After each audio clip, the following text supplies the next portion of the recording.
มันนี่ก็คือสิต้องเอาล่ะโอ้ตัวเสียวหน่อยไป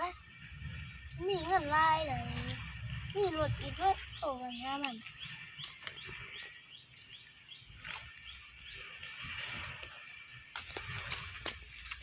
แล้ว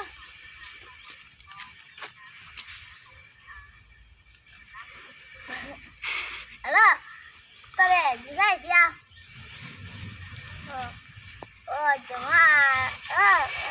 จะไปหาไอ้แขกตับหรอกจะไม่เอาเงินอ่ะไม่อ่ะใช่จักไอ้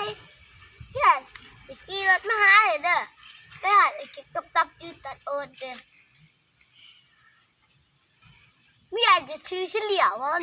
ไม่ได้เราซื้อยังไงมันพี่อ่านที่ตาลักโซวะตัวนี้เด้อ